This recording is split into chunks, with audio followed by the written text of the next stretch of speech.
अवधूत चिंतन श्री गुरुदेव दत्त. दत्तगुरूंच्या कृपेने तुमच्या सर्व मनोकामना पूर्ण व्हाव्यात अशी गुरुचरणी प्रार्थना करून आजच्या व्हिडिओला सुरुवात करूया. श्री गुरुदेव दत्त. नमो आदेश. नंबर 1. नवरात्री हा एक पवित्र पर्व आहे ज्यामध्ये भक्ती, साधना आणि आत्मशुद्धी यांना महत्त्व दिले जाते. दत्तगुरूंच्या भक्तीसाठी हा काळ विशेष आहे, कारण या 9 दिवसांमध्ये गुरूंच्या कृपेची अनुभूती अधिक प्रखर होते. प्रत्येक दिवस देवीच्या एका रूपाचे पूजन करून भक्त आपले मन, बुद्धी आणि आत्मा शुद्ध करतो. या काळात दत्तगुरूंच्या आठवणींमध्ये रमलेले भक्त आपल्या जीवनातील अडचणी दूर करण्यासाठी गुरूंच्या आशीर्वादाला प्रार्थना करतात. नवरात्री ही फक्त उत्सव नाही, तर आध्यात्मिक उन्नतीसाठी एक संधी आहे. नंबर 2. दत्तगुरू भक्तांना नेहमीच जीवनातील अंधारातून प्रकाशाकडे घेऊन जातात. नवरात्रीत गुरूंच्या कृपेने भक्ताच्या मनातील भीती, द्वेष आणि अहंकार नष्ट होतो.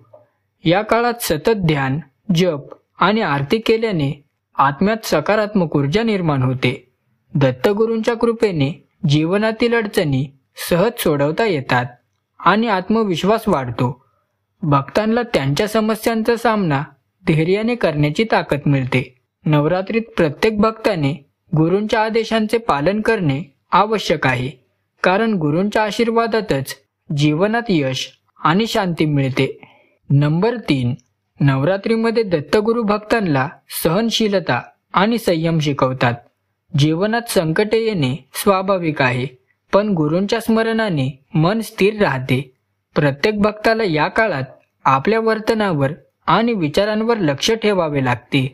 दत्तगुरूंचे आशीर्वाद घेतल्याने आपण आपल्या कर्मामध्ये शुद्धता आणतो. भक्ती आणि श्रद्धेने केलेले साधन हे जीवनात यशाचे द्योतक ठरते. गुरूंच्या आदेशानुसार मन, वाणी आणि क्रियेत संतुलन ठेवणे आवश्यक आहे. नवरात्री ही केवळ अशी वेळ आहे जिथे भक्त गुरूंच्या मार्गदर्शनाखाली आत्मशुद्धी साधतो. नंबर 4. नवरात्रीच्या दिवसात गुरूंच्या भक्तांसाठी प्रत्येक दिनाचा अर्थ आहे. पहिला दिवस गुरूंच्या कृपेने भक्तांना आध्यात्मिक ऊर्जा प्रदान करतो. या दिवशी भक्त स्वतःच्या मनाने शुद्धीकरण करतात आणि दत्तगुरूंच्या आशीर्वादाने जीवनातील अडचणी दूर होतात. भक्त आपल्या जीवनातील अपूर्ण इच्छा, मोह त्यागून गुरूंच्या स्मरणात रमतात. या दिवशी केलेली आरती आणि जप हे जीवनात सौख्य आणि समृद्धी आणते. प्रत्येक भक्त नवरात्रीच्या या दिवशी गुरूंच्या कृपेची अनुभूती अधिक तीव्रपणे घेतो. नंबर 5. दुसऱ्या दिवशी भक्त गुरूंच्या कृपेने ज्ञान प्राप्त करतात. दत्तगुरू भक्तांना शिकवतात की ज्ञान आणि विवेक हे जीवनातील खरी संपत्ती आहे. नवरात्रीत प्रत्येक भक्ताने गुरूंच्या शिकवणीनुसार अध्ययन, वाचन आणि ध्यान करणे आवश्यक आहे. या दिवशी साधना केल्याने मनाची चंचलता दूर होते आणि भक्त आपल्या कर्मावर लक्ष केंद्रित करतो. गुरूंच्या आशीर्वादाने आपले जीवन धर्म आणि आध्यात्मिकतेच्या मार्गावर स्थिर राहते. भक्त या दिवशी गुरूंच्या कृपेने आत्मविश्वास आणि मानसिक शांती अनुभवतो. नंबर 6. तिसऱ्या दिवशी दत्तगुरू भक्तांना सेवा आणि करुणा शिकवतात. नवरात्रीत भक्तांनी गरीब, असहाय्य आणि अडचणीत असलेल्या लोकांना मदत करणे आवश्यक आहे. गुरूंच्या आशीर्वादाने केलेली सेवा जीवनात पुण्य आणि शांती देते. भक्ताच्या हृदयातील दया आणि प्रेम वाढवते. या दिवशी भक्तांनी स्वतःचा अहंकार आणि मत्सराचा त्याग करून इतरांच्या कल्याणासाठी कार्य करावे. नवरात्रीत केलेले साधन, सेवा आणि भक्ती हे जीवनात संतुलन आणि आनंद आणतात. दत्तगुरूंच्या कृपेने भक्त या दिवशी जीवनाचे खरे मूल्य समजून घेतो. नंबर 7. चौथ्या दिवशी भक्त गुरूंच्या स्मरणाने आत्मविश्वास वाढवतो. नवरात्रीत प्रत्येक भक्ताने गुरूंच्या कृपेवर पूर्ण विश्वास ठेवावा. संकटावेळी गुरूंच्या स्मरणाने मन स्थिर राहते. भक्त आपल्या जीवनातील कठीण प्रसंगाचा सामना धैर्याने करतो. गुरूंच्या आशीर्वादाने आपण आपल्या अडचणींवर मात करतो आणि यशस्वी होतो. या दिवशी साधना आणि जप केल्याने मानसिक शक्ती वाढते. दत्तगुरू भक्तांना शिकवतात की श्रद्धा आणि भक्ती हे जीवनातील अडचणींवर विजय मिळवण्याचे सर्वोत्तम साधन आहे. नंबर 8. 5व्या दिवशी भक्त आत्मसंयम शिकतो. दत्तगुरू भक्तांना मार्गदर्शन करतात की नवरात्रीमध्ये क्रोध, लोभ आणि मोह यांचा त्याग करणे आवश्यक आहे. गुरूंच्या आशीर्वादाने जीवनातील वाईट प्रवृत्तीवर विजय मिळतो. भक्त सतत ध्यान, जप आणि पूजा करतो. या दिवशी साधना केल्याने मन स्थिर आणि विचार निर्मळ होतात. गुरूंच्या स्मरणाने भक्त जीवनातील प्रत्येक निर्णय शुद्ध आणि न्यायपणे घेऊ शकतो. नवरात्री ही अशी वेळ आहे जिथे भक्त आत्मशुद्धी साधून गुरूंच्या कृपेचा अनुभव घेतो. नंबर 9. 6व्या दिवशी भक्त गुरूंच्या कृपेने विवेक शक्ती वाढवतो. दत्तगुरू भक्तांना शिकवतात की जीवनातील प्रत्येक निर्णय विचारपूर्वक घ्यावा. नवरात्रीत प्रत्येक भक्ताने मन, वाणी आणि क्रियेत संतुलन साधले पाहिजे. गुरूंच्या आशीर्वादाने जीवनातील अडचणी सोप्या वाटतात. भक्ताच्या आत्म्यात शांती आणि संतोष निर्माण होतो. या दिवशी साधना आणि ध्यान केल्याने भक्ताचे मन स्थिर होते आणि तो आध्यात्मिक उन्नतीकडे वाटचाल करतो. दत्तगुरूंच्या कृपेने भक्त जीवनातील प्रत्येक अडथळा सहज पार करतो. नंबर 10. 7व्या दिवशी भक्त गुरूंच्या स्मरणात रमतो. नवरात्रीत या दिवशी भक्त आपले हृदय आणि मन गुरूंच्या भक्तीत समर्पित करतो. गुरूंच्या आशीर्वादाने भक्ताला संकटावर विजय मिळतो. जीवनातील अपयश आणि दुःख दूर होते. या दिवशी केलेली साधना, जप आणि पूजा भक्ताला आध्यात्मिक उन्नती देतात. दत्तगुरू भक्तांना शिकवतात की श्रद्धा आणि भक्ती यांचा संगमच जीवनात शांती आणि आनंद निर्माण करतो. भक्त गुरूंच्या आशीर्वादाने प्रत्येक दिवस अधिक सकारात्मक आणि ऊर्जा भरलेला अनुभवतो.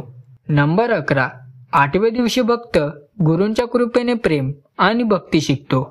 दत्तगुरू भक्तांना शिकवतात की नवरात्रीमध्ये आपले हृदय उघडे ठेवून इतरांसाठी प्रेम आणि करुणा निर्माण करणे आवश्यक आहे.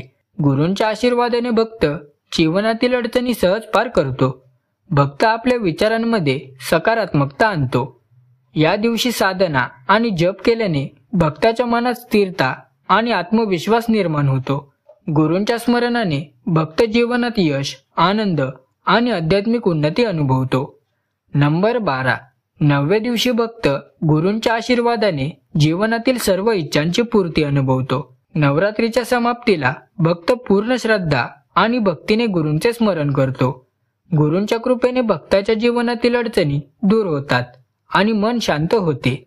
या दिवशी केलेले जप, ध्यान आणि पूजा भक्ताच्या जीवनात समृद्धी आणतात.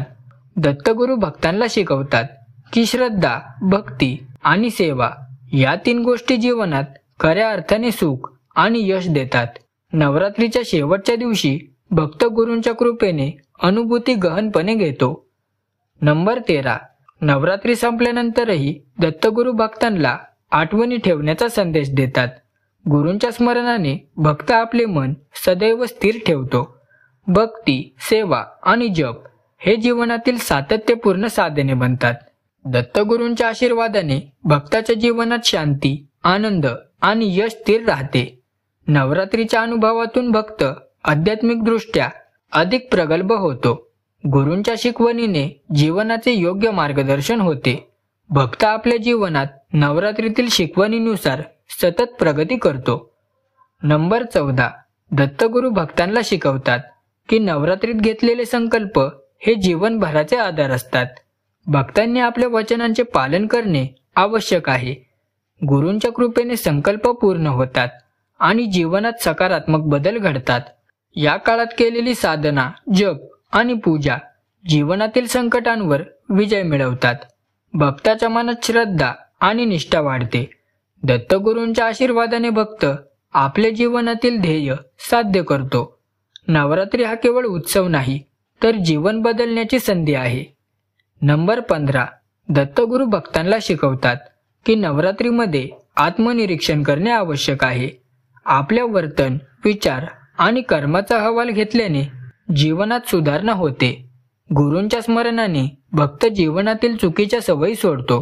साधना, जप आणि सेवा केल्याने भक्ताचं मन प्रसन्न आणि शुद्ध राहतं. नवरात्री हा काळ आपले आध्यात्मिक स्वरूप सुधारण्याचा आहे. दत्तगुरूंच्या आशीर्वादाने भक्त आपल्या जीवनातील अडथळे दूर करतो आणि प्रत्येक संकटावर विजय मिळवतो. हा व्हिडिओ तुम्हाला कसा वाटला कमेंट करून नक्की कळवा. व्हिडिओ आवडला असेल तर व्हिडिओला एक लाईक आणि चॅनलला सबस्क्राईब करायला विसरू नका. तर चला भेटूया लवकरच पुढच्या व्हिडिओ.